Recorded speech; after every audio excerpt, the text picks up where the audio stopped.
Si nada nos salva de la muerte, al menos que el amor nos salve de la vida. Así lo sentenció Pablo Neruda. Y cuando lo escuchamos, podemos decir, wow, qué profundo.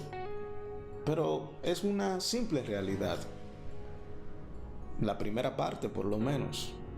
Una realidad como un templo. Realmente, si nosotros somos seres vivos y estamos en este mundo, no escaparemos de la muerte. Como muchas personas han dicho, de aquí nadie sale vivo. Pero entonces estamos vivos. ¿Y qué nos puede salvar de la vida?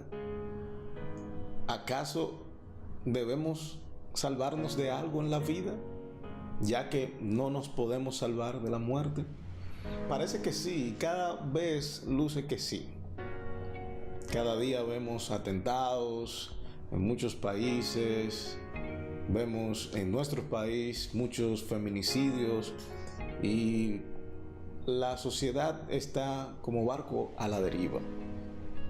Vivimos en un mundo convulsionado y entonces cuando tú vienes y te suscribes a un canal de YouTube que te dicen, bueno, suscríbete ahí porque te van a dar buenas noticias, sucede que te suscribes a Alegría Movement y lo que encuentras es que el mensaje que te están dando es un mensaje de la incertidumbre del pecador, de que la autoestima no es suficiente, y entonces tú te preguntas, bueno, pero este es un mensaje de esperanza, esto es un mensaje de alegría.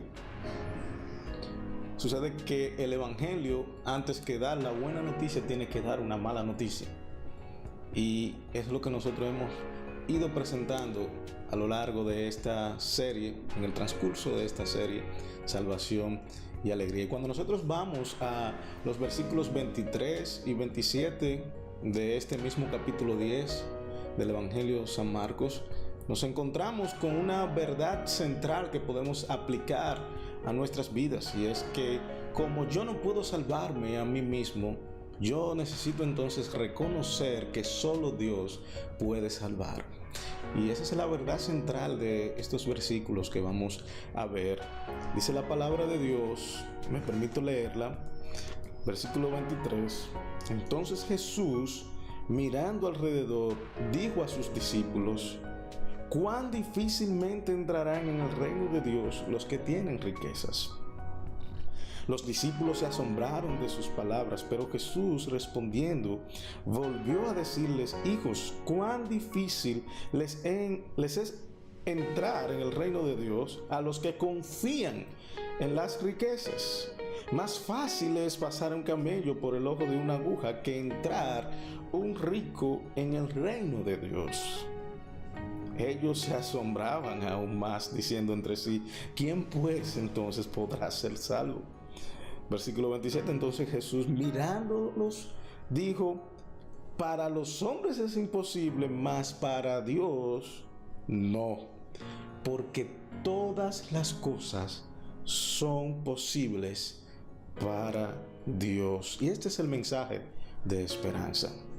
Solo Dios puede salvar. Y solo Dios puede salvarte de la vida presente y de la muerte que te espera.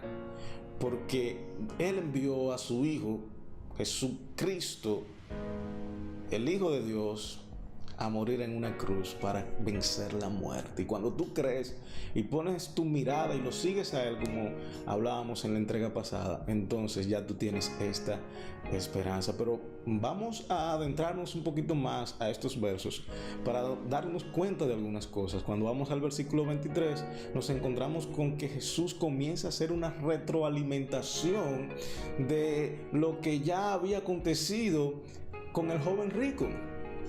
Recuerden que tratamos la incertidumbre que tenía el joven rico, tratamos también la autoestima que tenía el joven rico. Entonces el Señor Jesús quiso llamar a sus discípulos y que esto no pasara por desapercibido, que ellos se llevaran una lección de ese episodio que habían visto. Ellos entonces comenzaron a escuchar, porque Jesús comenzó a mirarlos y a decirles lo que tenían que aprender.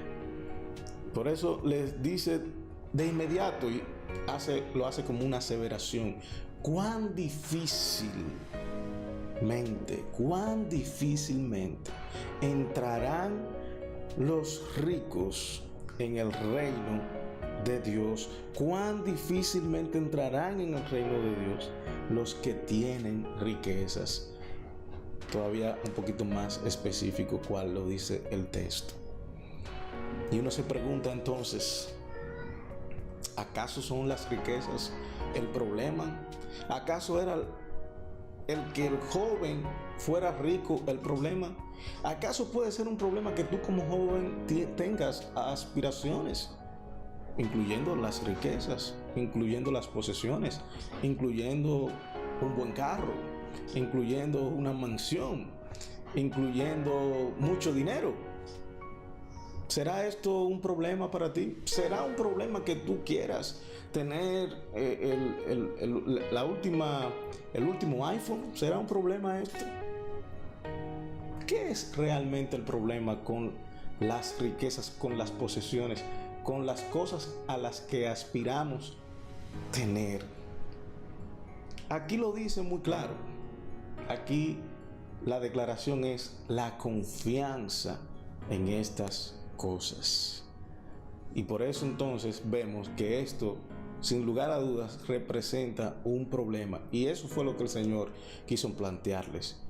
Las riquezas constituyen un problema, constituyen un obstáculo en esta carrera de la fe. En aquellos que de una manera u otra sienten esa incertidumbre del pecado y al mismo tiempo tienen tanta autoestima, pero no saben cómo resolver realmente su problema existencial en esta vida. Entonces, ¿qué verdaderamente nos puede salvar? ¿Las riquezas? Lo dudo, porque el Señor lo planteó como un problema. Pero el problema no es el problema, como dice una canción. El problema es la dificultad de los ricos para salvarse. Y la palabra difícil aparece varias veces en este texto. Por lo tanto, este problema tiene un alcance: la confianza. Cuando yo deposito mi confianza, cuando yo dependo de las posesiones, de lo que tengo, aún de las aspiraciones, para yo sentirme pleno, satisfecho. Realmente el problema de las riquezas es que te hacen dependientes a ellas. Los problemas de los ricos no es el conseguir más. El problema de los ricos es que quieren conseguir más para no tener cada día menos. Y los ricos no quieren volver a ser pobres. En un momento dado, si el rico se descuida, puede volver a ser pobre. Y esa es la gran amenaza, el gran reto que tienen los ricos: mantener y duplicar sus riquezas. Por lo tanto, el rico y el que todo lo tiene entonces la tentación de quererlo resolver todo en base a dinero. Compra de conciencia, compra de voluntades, aún en el amor muchas veces. Y ahora tenemos las denominadas chapeadoras, que es un término moderno de nuestros días, y que los jóvenes muchas veces son víctimas de las chapeadoras. Bueno, pues quiero decirles que lamentablemente muchos jóvenes hoy están recurriendo a la esperanza del dinero, poniendo sus esperanzas en tener y adquirir riquezas, precisamente para poder conquistar ciertas muchachitas y tener la bonanza económica como para que lo puedan mirar. Y cuando salgan a un carro deportivo, entonces que lo miren y resultar atractivo para las féminas. Y entonces, a todas luces, es una confianza para yo vivir una vida de la cual yo pueda decir entonces que me siento satisfecho con esas cosas. Pero si tú lo analizas en la profundidad del caso de la salvación, lo tocante a la salvación es igual. Cuando un joven, cualquier persona, comienza entonces a reflexionar el vacío que tiene a pesar de todo eso, Él no termina diciendo, bueno, sí, me entrego de inmediato. No, aún la salvación entonces quiere comprarla. Y la quiere comprar por sus propios méritos. La quiere comprar por lo que pueda hacer. Y la quiere comprar en base a lo que tiene también. Y por eso el ser humano en sentido general, y muy específicamente los jóvenes, por la naturaleza misma de nuestro ímpetu que tenemos en la juventud, queremos que todas las cosas que podamos hacer sean algo que a los ojos del Señor le parezca como un atractivo para entonces bendecirnos. Y la realidad de estos versículos es que los fariseos también entendían esto de esta manera. Ellos pensaban que mientras más se tenía, mientras más la persona acumulaba riquezas, eso era una evidencia de que estaba bendecido. Y nosotros hoy tenemos la llamada teología de la liberación y el evangelio de la prosperidad, trastocando y trastornando todo lo que tiene que ver con el verdadero mensaje del evangelio.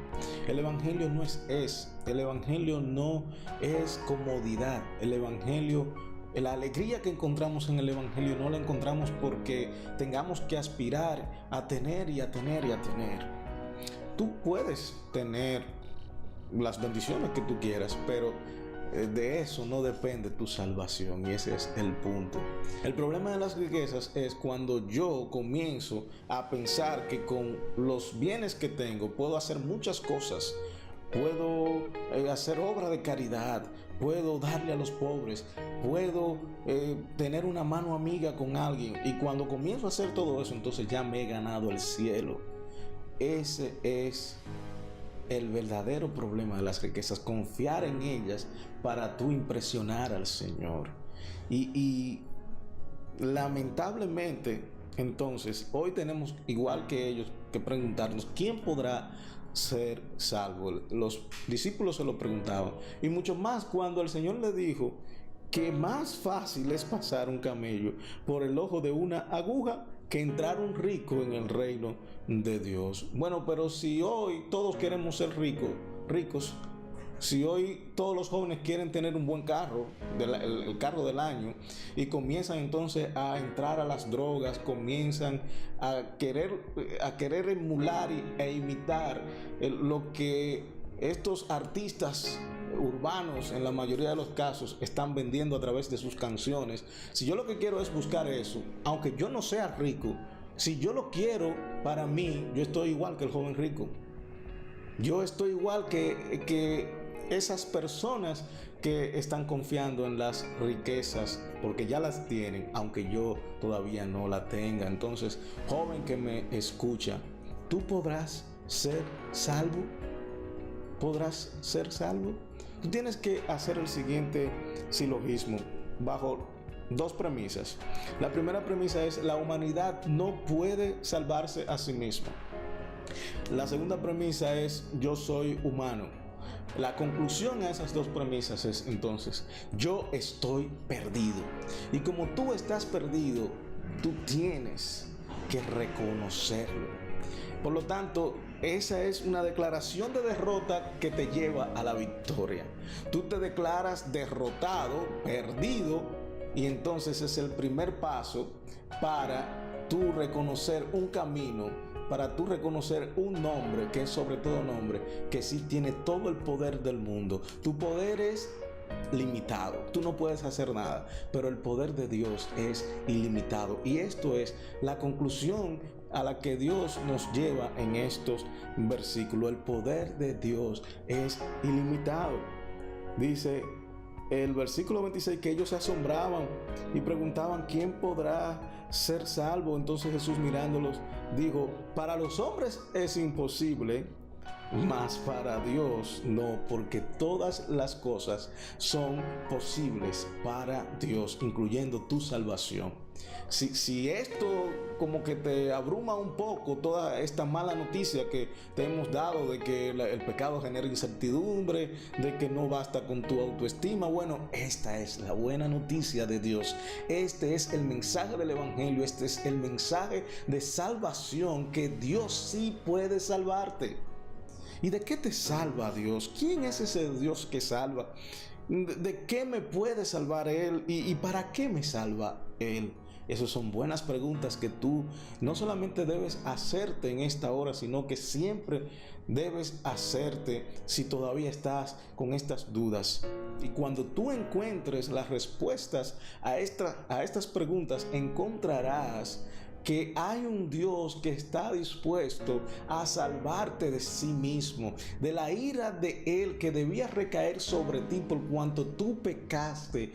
Él ha querido ser más que justo, Él ha querido ser misericordioso. Por eso en el Evangelio de Dios la justicia se revela por fe y para fe, mas el justo por la fe vivirá. Y esa es la esperanza que nosotros tenemos, un Dios que nos ha salvado de sí mismo, un Dios que nos ha salvado de su propia ira y que en lugar de aplicar su justicia sobre nosotros para condenarnos, nos ha absuelto en Cristo Jesús. Y qué bendición. ¿Y para qué me salva? Para la alabanza de su gloria. Y por eso es que es tan satisfactorio haber sido salvo por aquel que tiene el poder ilimitado, por aquel que vino a resolver este problema en Cristo que nosotros no podíamos resolver. Ese es el Dios que nosotros queremos proclamar, ese es el Dios que nosotros queremos que llegue a tu corazón, ese es el Dios que nosotros queremos que transforme tu vida. Tú no puedes hacerlo, pero Dios sí, porque para Él todo es posible.